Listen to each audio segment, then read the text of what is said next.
Hi friends, ഞാൻ Jasmin. Welcome back to our channel. നമ്മുടെ ഇന്നത്തെ വീഡിയോ എന്ന് പറയുന്നത് എറണാകുളം ജില്ലയിലെ പ്രധാനപ്പെട്ട ടൂറിസ്റ്റ് ഡെസ്റ്റിനേഷനുകൾ ഇൻക്ലൂഡ് ചെയ്തിട്ടുള്ള ഒരു വീഡിയോ ആണ്. ഈ സ്ഥലങ്ങളെല്ലാം തന്നെ നമ്മൾ സെപ്പറേറ്റ് ആയിട്ട് വീഡിയോ ചെയ്തിട്ടുണ്ട്. അപ്പോൾ ഓരോ സ്ഥലത്തിൻ്റെയും ഡീറ്റെയിൽഡ് വീഡിയോയുടെ ലിങ്ക് ഞാൻ താഴെ ഡിസ്ക്രിപ്ഷനിൽ കൊടുക്കാം. അപ്പോൾ എറണാകുളത്ത് ഒരു ദിവസം അല്ലെന്നുണ്ടെങ്കിൽ 2 ദിവസം സ്പെൻഡ് ചെയ്യുകയാണെന്നുണ്ടെങ്കിൽ നമുക്ക് എന്തൊക്കെ സ്ഥലങ്ങൾ കാണാമെന്നുള്ളതാണ് ഈ വീഡിയോയിൽ കാണിക്കുന്നത്. അപ്പോൾ നമുക്ക് വീഡിയോയിലേക്ക് പോവാം. Number 1, Fort Kochi.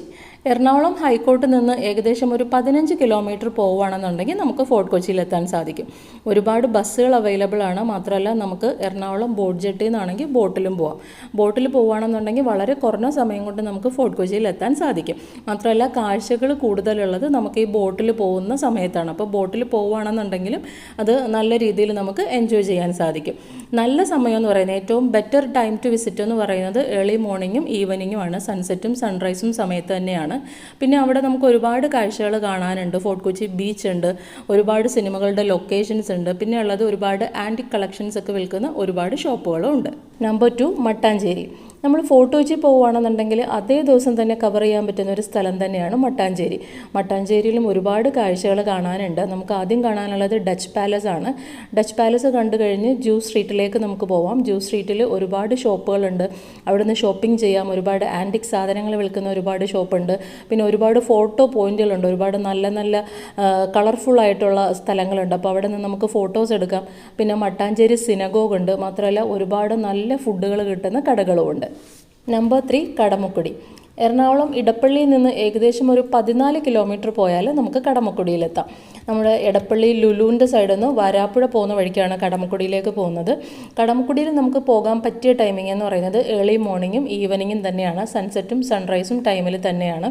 ശരിക്കും നമുക്ക് ഇത്രയും നല്ലൊരു സിറ്റിയിൽ ഒരു ഗ്രാമീണ അന്തരീക്ഷമുള്ള വളരെ കാം ആൻഡ് ക്വയറ്റ് ആയിട്ടുള്ളൊരു സ്ഥലത്താണ് നിങ്ങൾ പോകാൻ ഉദ്ദേശിക്കുന്നതെങ്കിൽ കടമുക്കുടി ബെസ്റ്റ് ചോയ്സാണ്. മാത്രമല്ല പക്ഷി നിരീക്ഷകരുടെ ഒരു ഇഷ്ടപ്പെട്ട സ്ഥലം കൂടിയാണ്. ഒരുപാട് പക്ഷികളെ നമുക്ക് കാണാൻ സാധിക്കും. അത് മെയിനായിട്ട് ഏർലി മോർണിംഗ് തന്നെ പോകണം. മാത്രമല്ല പക്ഷികളുടെ ഒരു മൈഗ്രേഷൻ നടക്കുന്ന സമയം കൂടെ ആണെന്നുണ്ടെങ്കിൽ നമുക്ക് കൂടുതൽ പക്ഷികളെ കാണാൻ പറ്റും.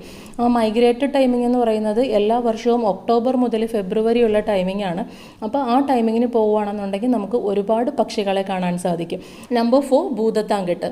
എറണാകുളത്ത് നിന്ന് ഭൂതത്താൻകെട്ടിലേക്കുള്ള ദൂരം ഏകദേശം 62 കിലോമീറ്റർ ആണ്. നമുക്കിവിടെ പോവുകയാണെന്നുണ്ടെങ്കിൽ ഡാം കാണാം. പിന്നെ കുട്ടികൾക്കൊക്കെ കളിക്കാൻ വേണ്ടിയിട്ട് ഒരു ചിൽഡ്രൻസ് പാർക്കും കാര്യങ്ങളൊക്കെ ഉണ്ട്. പിന്നെ ബോട്ടിംഗ് ഉണ്ട്. അത് എപ്പോഴും ഉണ്ടാവില്ല. അത് സീസൺ അനുസരിച്ചാണ്. ഒരു 6 മാസ കാലത്തോളം മാത്രമേ ബോട്ടിംഗ് ഉണ്ടാവുള്ളൂ.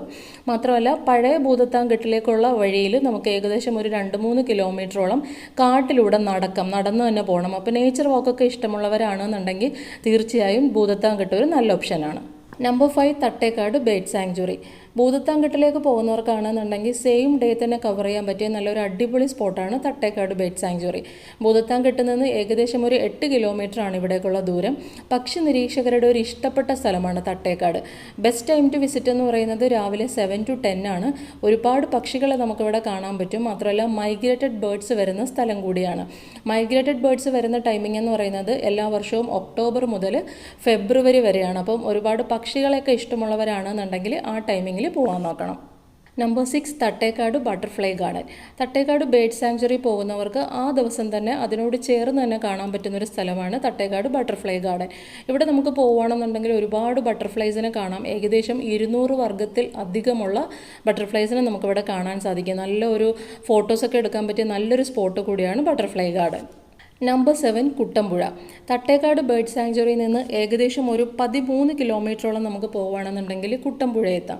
കുട്ടമ്പുഴ എന്ന് പറയുന്നത് ഒരു വലിയ ടൂറിസ്റ്റ് ഡെസ്റ്റിനേഷൻ അല്ല, പക്ഷേ നല്ല ഗ്രാമീണ ഭംഗിയുള്ളൊരു സ്ഥലമാണ്. നമുക്കൊരു കടത്തൊക്കെ ഉണ്ട്. ആ കടത്തൊക്കെ കയറി നമുക്ക് അപ്പുറത്തെ ഗ്രാമത്തിൻ്റെ ആ ഒരു സൈഡ് വരെ പോകാം.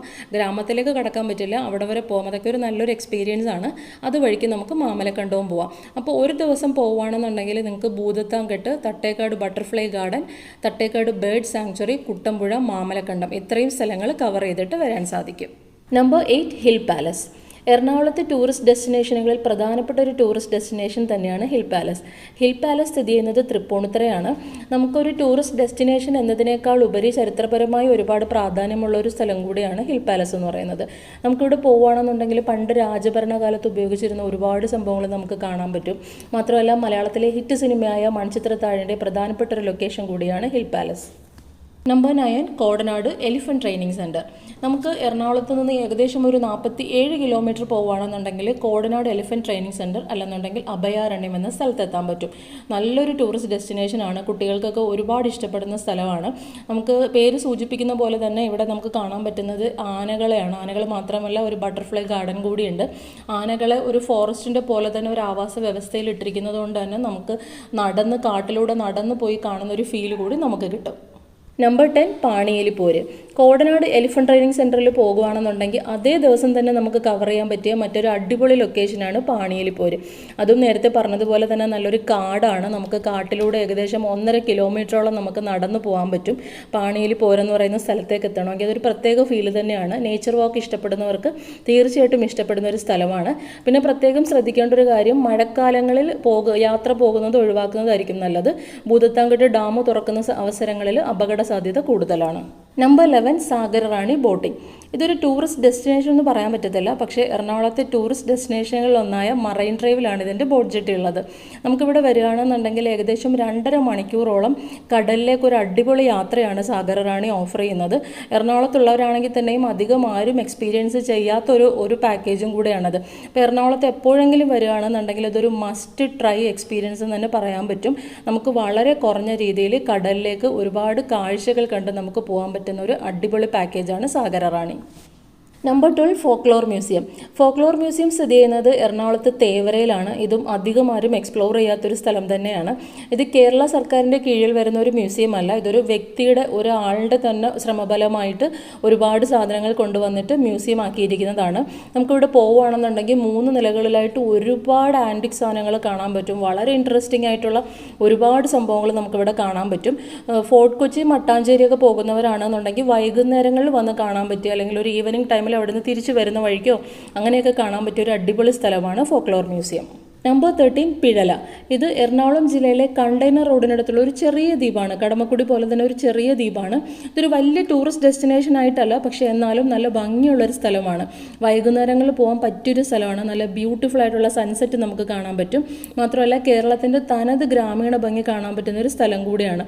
ഒരുപാട് ചൈനീസ് നെറ്റുകളും ഒരുപാട് മീൻപിടുത്തക്കാരും ആ ഒരു വൈകുന്നേരത്തെ സൂര്യാസ്തമയത്തിൻ്റെ സമയവും ആ സമയത്ത് പോവുകയാണെന്നുണ്ടെങ്കിൽ നമുക്ക് നല്ല ഒരു ഗ്രാമീണ ഭംഗി ആസ്വദിക്കാൻ സാധിക്കും. Number 14 Puthuvype beach. എറണാകുളം ഹൈക്കോർട്ടിൽ നിന്ന് ഏകദേശം 10 കിലോമീറ്റർ പോയാൽ നമുക്ക് പുതുവൈപ്പ് ബീച്ചിലെത്താം. LNG ടെർമിനൽ റോഡ് വഴിയാണ് പുതുവൈപ്പ് ബീച്ചിലേക്ക് പോകേണ്ടത്. ഈ ബീച്ചിൽ പോകുന്നവർക്ക് വൈകുന്നേരം പുതുവൈപ്പ് ലൈറ്റ് ഹൗസിലും കൂടെ കയറാൻ പറ്റും. മാത്രമല്ല എറണാകുളത്ത് നല്ല തിരക്കുള്ള ബീച്ചുകളാണ് പൊതുവേ ഉണ്ടാവാറ്. പക്ഷേ അത്ര തിരക്കില്ലാതെ നമുക്ക് വൈകുന്നേരങ്ങളിൽ സൺസെറ്റ് ആസ്വദിക്കാൻ പറ്റിയ ഒരു അടിപൊളി ബീച്ചാണ് Puthuvype beach. Number 15 Kuzhippilly beach. Ernakulam ഹൈക്കോർട്ടിൽ നിന്ന് ഏകദേശം 21 കിലോമീറ്റർ പോയാൽ നമുക്ക് കുഴിപ്പള്ളി ബീച്ചിലെത്താം. നല്ല അടിപൊളി ഒരു ബീച്ചാണ്. ഒരുപാട് മരങ്ങളൊക്കെ ആയിട്ട്, ഒരുപാട് വള്ളങ്ങളും ഒരുപാട് മരങ്ങളും ഒക്കെ ആയിട്ടുള്ള നല്ലൊരു അടിപൊളി ബീച്ചാണ്. ഒരുപാട് മലയാള സിനിമകളുടെ ലൊക്കേഷൻ കൂടിയാണ് Kuzhippally beach. Number 16 Subhash park. എറണാകുളത്ത് മറൈൻ ഡ്രൈവിലൊക്കെ വരുന്നവർക്കാണെന്നുണ്ടെങ്കിൽ വൈകുന്നേരങ്ങളിൽ പോകാൻ പറ്റിയ ഒരു അടിപൊളി സ്ഥലമാണ് സുഭാഷ് പാർക്ക്. ലേറ്റസ്റ്റ് ആയിട്ട് ഒരുപാട് നവീകരണ പ്രവർത്തനങ്ങളൊക്കെ നടന്നൊരു സ്ഥലം കൂടിയാണ്. ഇവിടെ ഇപ്പോൾ പുതിയതായിട്ട് ഔഷധ സസ്യങ്ങളുടെ ഒരു ഉദ്യാനം പിന്നെ ഒരു ബട്ടർഫ്ലൈ ഗാർഡനും ഉണ്ട്. കുട്ടികൾക്കും കളിക്കാനുള്ള ഒരുപാട് ഏരിയ ഉണ്ട്. അപ്പോൾ വൈകുന്നേരങ്ങളിൽ സ്പെൻഡ് ചെയ്യാൻ പറ്റുന്ന ഒരു അടിപൊളി സ്ഥലമാണ് സുഭാഷ് പാർക്ക്. നമ്പർ 17 വീരൻപുഴ. എറണാകുളം ഹൈക്കോർട്ടിൽ നിന്ന് ഏകദേശം 20 കിലോമീറ്റർ പോവുകയാണെങ്കിൽ നമുക്ക് വീരമ്പുഴയിലെത്താം. വീരമ്പുഴയും ഇതുപോലെ തന്നെ ഒരു വലിയ ടൂറിസ്റ്റ് ഡെസ്റ്റിനേഷൻ അല്ല, വളരെ കുറഞ്ഞ ഏരിയയിൽ നമുക്ക് കാണാൻ പറ്റുന്ന ഒരു അടിപൊളി സ്ഥലമാണ്. നേരത്തെ പറഞ്ഞതുപോലെ തന്നെ കേരളത്തിൻ്റെ ഗ്രാമീണ ഭംഗി ആസ്വദിക്കാൻ പറ്റിയതും ഒരുപാട് ചെമ്മീൻ കെട്ടൊക്കെ ഉള്ളൊരു സ്ഥലമാണ്. പിന്നെ മധുര രാജ സിനിമയുടെ ഒരു പ്രധാനപ്പെട്ട ലൊക്കേഷൻ കൂടിയാണ് Veeranpuzha. Number 18 museum of Kerala history. Museum of Kerala history സ്ഥിതി ചെയ്യുന്നത് എറണാകുളത്ത് ഇടപ്പള്ളിയിലാണ്. ഇതും അധികം ആരും എക്സ്പ്ലോർ ചെയ്യാത്തൊരു മ്യൂസിയമാണ്. ഒരുപാട് സംഭവങ്ങൾ നമുക്ക് കാണാനുള്ളൊരു മ്യൂസിയമാണ്. ലൈറ്റ് ആൻഡ് സൗണ്ട് ഷോയാണ് ഇവിടുത്തെ ഒരു പ്രധാന ഇമ്പോർട്ടൻ്റ് ആയിട്ടുള്ളൊരു സംഭവം എന്ന് പറയുന്നത്. ലൈറ്റ് ആൻഡ് സൗണ്ട് ഷോയാണ്. അപ്പം ഇവിടെ പോവുകയാണെങ്കിൽ നമുക്ക് ഒരുപാട് പഴയകാല കാര്യങ്ങളും കേരളത്തിൻ്റെ ഹിസ്റ്ററിയും ഒക്കെ കാണിക്കുന്ന ഒരു ലൈറ്റ് ആൻഡ് സൗണ്ട് ഷോയും നമുക്ക് കാണാൻ പറ്റും. ഈ വീഡിയോയിൽ കാണിച്ചിരിക്കുന്ന 18 സ്ഥലങ്ങളുടെയും ഡീറ്റെയിൽഡ് വീഡിയോ ലിങ്ക് താഴെ ഡിസ്ക്രിപ്ഷൻ ബോക്സിൽ കൊടുത്തിട്ടുണ്ട്. അപ്പോൾ അതിൻ്റെ ഡീറ്റെയിൽസ് അറിയണമെന്നുള്ളവരൊന്ന് കണ്ടു നോക്കണം കേട്ടോ. അപ്പോൾ താങ്ക് യു ഫോർ വാച്ചിങ്.